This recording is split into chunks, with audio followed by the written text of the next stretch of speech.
Chapter 29. The Imperfect Subjunctive. Chapter 29 covers the following: the formation of the imperfect subjunctive in all conjugations, the subjunctive of sum esse in the present and imperfect tenses, the formation and use of result clauses, and at the end of the lesson we'll review the vocabulary which you should memorize in this chapter. There are 4 important rules to remember in this chapter. Rule 1. The imperfect subjunctive is formed by adding personal endings to the present active infinitive. I know, I'll explain it in a second. Rule 2. There is no future subjunctive. Rule 3. The base of the present subjunctive of sum is si. And Rule 4. Result clauses use the subjunctive. They are anticipated in the main sentence by tam, talus, tantus, ita, or seek, all so words, and in their own clauses are introduced by ut or ut non, nullus, nemo, nihil, and the like, but not ne. The existence of the imperfect subjunctive should be all the proof anyone needs that the subjunctive mood, just like the indicative, can change tense. And as you might expect from the term imperfect, this tense of the subjunctive shows past action. At the same time, it also signals that the verb represents action which is uncertain or is embedded in a subordinate clause which calls for the subjunctive. In terms of formation, the imperfect subjunctive is about the easiest type of verb we'll encounter in all of Latin. Take the present active infinitive, tack on personal endings, and ta-da! Imperfect subjunctive. Use active endings, it's active. Passive, it's passive. First, second, or third person, singular or plural, it's as easy as ducerem, duceres, duceret, that's the active, or in the passive, ducerer, ducereris, duceretur. What's not to love here? Even I see no reason to chart this out. But I can't help myself. I'm a teacher. I just feel naked without charts. So here's a chart with examples of one verb from each conjugation in the imperfect subjunctive active. Whew, I feel better. Hate that breeze. Now, let's turn me around and cover up my passives. Woohoo! I'm a Raymony. I find it hard to imagine anyone actually ever saying I'm a Raymony. Which means it's linguistics time again. Also, brutal truth hour. You know this is all a lie, right? You're not that easy to fool, are you? Come on, infinitives with endings? No way, that's a contradiction in terms. Infinitive means no ending. That's because infinitives don't take endings. No endings means no endings. So what's really going on here? What's really going on is that an archaic past tense subjunctive marker, se, has changed to re because it had a single s in between 2 vowels. Rhoticism. Remember rhoticism? That's the same process that produced the present active infinitive re ending. But the similarity between the present infinitive and the base of the imperfect subjunctive is totally superficial. The original infinitive se ending and the past subjunctive marker se arise from completely different sources. That they ended up looking alike is a coincidence. A happy coincidence, very convenient for Latin students, but utterly without linguistic basis. The Romans were not thinking y'all to love when they heard I'm a Raymony, if they ever heard it. No, they were thinking y'all were, in the past, being loved. Or y'all were being loved in a clause. They were thinking subjunctive with a -1 time value. That means a form like ducerem is best translated as I led. I did lead, subjunctively. But take careful note here. It's not necessarily I was leading or used to lead. It can be, but it doesn't have to be. Unlike the imperfect indicative, The imperfect subjunctive doesn't represent incomplete or repeated action in the past. Instead, it's used in a different way, which we'll address in the next chapter. For now, just translate it as any English -1 time value past tense form, with s in parentheses after it. To be honest, imperfect subjunctive is not a very good name for this tense, not that I know of a better one, which is beside the point because we're stuck with the name imperfect now. Just don't let it mislead you into thinking this tense form is actually imperfect. It's not. It's just past tense. In the present system, there are only two subjunctive tenses, the present and the imperfect, no future. Future subjunctive is another contradiction in terms, since the future indicative shows the speaker feels certain about the future, I will come, while the subjunctive shows uncertainty, I might come. One out of the three tenses missing? How can any student feel bad about that? The verb to be in Latin, sum esse, is, as you might expect, irregular in the subjunctive. Why not? It is everywhere else. But not as irregular as you might fear. The Romans used the subjunctive a lot, but not as much as the indicative. The subjunctive thus could support some irregularity, but not too much. In the present subjunctive, sum uses the base si, to which it adds personal endings.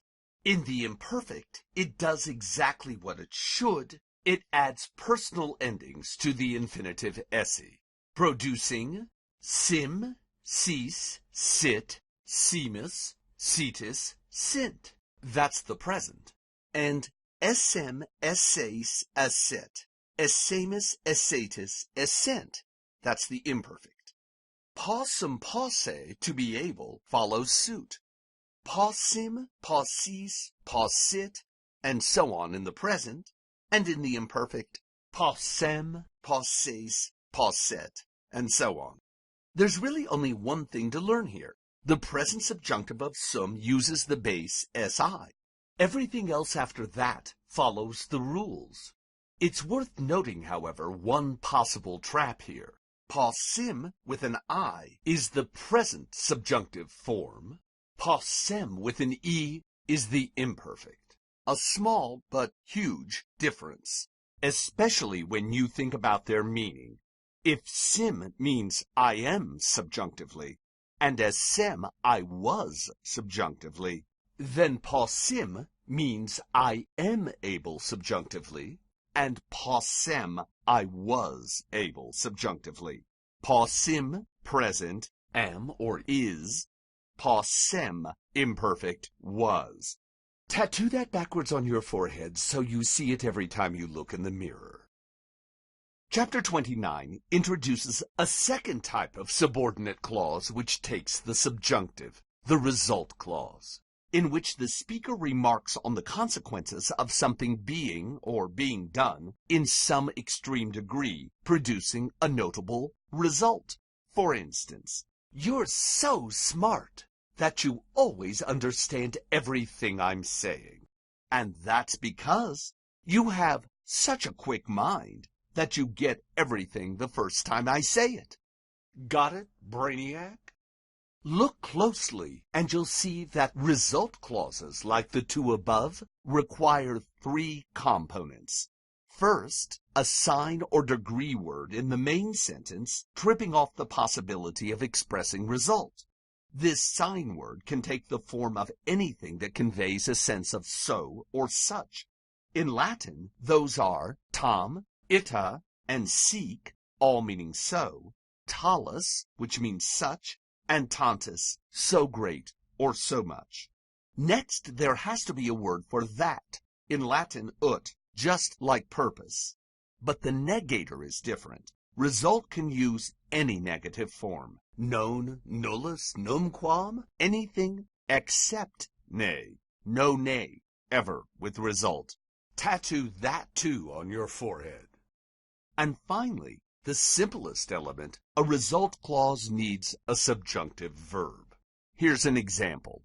Tam mali erant, ut rem publicam tolerant, meaning they were so evil that, as a result, they destroyed the Republic. Note how this type of clause is negated. Tam mali erant ut republicam servare non possem, meaning, they were so evil that I could not save the Republic. Ut plus non, not nay. Besides tam, those other sign words we mentioned above can also introduce a result clause. For instance, tantus. Tantum scripsimus ut nemo librum totum legere posset. We wrote so much that no one could read the whole book. Note the use of the negator nemo. That's okay, just not nay. Sometimes, however, the sense of a sentence alone can trip off a result clause if the thought involves some sort of extreme situation. In other words, result clauses usually have sign words, but not always. For example, librum longissimum scripsimus ut nemo totum legeret. We wrote a very long book, with the result that no one read the entire thing. So any words that have a natural sense of elevated degree can at times serve as sign words. That obviously includes superlatives like longissimum in the sentence above. One last thing to note about this construction is that the Romans didn't distinguish between real and potential result. Real result shows what actually transpired. For example, I was so tired that I fell asleep. That's right, I really did nod off and drool all over my keyboard as I was listening to this boring lecture on result clauses. Versus, I am so tired that I could fall asleep any second now. True, I haven't actually fallen asleep yet, but I'm so tired, and this presentation is so boring, my potential result... Oh no, I think it's happening. My potential result has become real result. Clearly, the Romans didn't feel the need to clarify through grammar these very different types of thought. For instance, they could have used the indicative for real result and the subjunctive for potential result. That's the way the ancient Greeks did it. But by Roman times, the subjunctive had begun to be so closely associated with subordination versus uncertainty that as a result, it was used in all result clauses, potential or not, because that's what the subjunctive was coming to mean. I may feel somehow uncertain about the truth of what I'm saying, but I know I'm in a clause. So the lack of a distinction between real and potential result in Latin can only mean the Romans relied on context to separate these two inherently different types of thought. The same way they trusted context to show whether ut introduces result or purpose. Note that, just as with reflexives, Latin tends not to overmark what doesn't need to be said. Get to the point? Could have, should have been a Roman motto. So let's do that. Vocabulary. The first word is mens mentis feminine, meaning mind, thought, or intention. Its third declension, feminine, and its I stem, monosyllabic with two consonants at the end of the base. So what's its genitive plural? Mentium, good. Next word, miles militis, masculine, meaning soldier. Third declension masculine, and it's not I stem. Nor is it an Indo-European word. There's nothing like it in any other Indo-European language. So the Romans must have picked it up somewhere. Did it come from one of their neighbors in Italy? The Etruscans, perhaps, who lived on the Romans' northern border? They made an enormous impact on pre-classical Roman culture, and miles does indeed fit a pattern seen in other Latin words borrowed from Etruscan, like veles velitis, meaning light-armed soldier, and sateles satellitis, meaning bodyguard. The next word is an adjective, duris meaning hard, harsh, rough, stern, or unfeeling. Its first second declension. Nothing more to say about this word, so on to the next. Tantus meaning so large, so great, or of such a size. It too is first second declension. This is one of the sign words we discussed above, which can introduce a result clause. Tantus is the pair word, the technical term is correlative, of the question word quantus meaning how much. That is, quantus asks how much, and tantus answers that much. Tantus is also paired with talis tale, meaning so, such, or of such a quality, a third declension I-stem adjective. Tantus refers to the size of something, talis to its quality or makeup. English inherited that same sensibility via our Latin derivatives quantity and quality. Please add talis tale to your vocabulary list. It's an essential word to know in Latin. The next word is another of those sign words, the adverb ita, meaning so or thus. Like tantus, it can introduce a result clause. This is the so or thus, which is attached to adjectives. He is so foolish. Or adverbs. He acts so foolishly. Or even directly to verbs. The fool acts thus, or in such a way, that, as a result, nobody believes a word he says. Like tantus and quantus, ita and ut are correlatives, literally, as, so, or how, ... thus.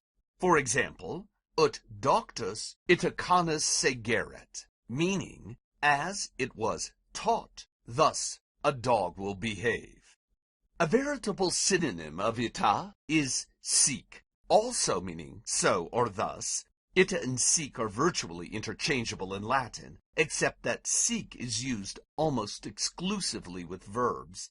And like tantus, talis, and ita, it's a sign word introducing a result clause. As is tam, meaning so, or to such a degree. The last of the 5 words in this vocabulary list, which often kick off result clauses. Unlike seek, however, tam is used exclusively with adjectives or adverbs, never with verbs. Next up is quidem, another adverb, meaning certainly, at least, or even. It's often post-positive, that is, it comes second in the sentence, and it's sometimes combined with ne, producing the idiom ne quidem, meaning not even, where ne and quidem usually surround the word they modify. For example, ne veritas quidem nos servare nunc potest, meaning not even the truth can save us now. Be careful not to confuse this word with quidam. What does quidam mean? That's right, a certain person, some person. It's a pronoun and changes form as it declines. Quidem, the adverb, certainly never changes form.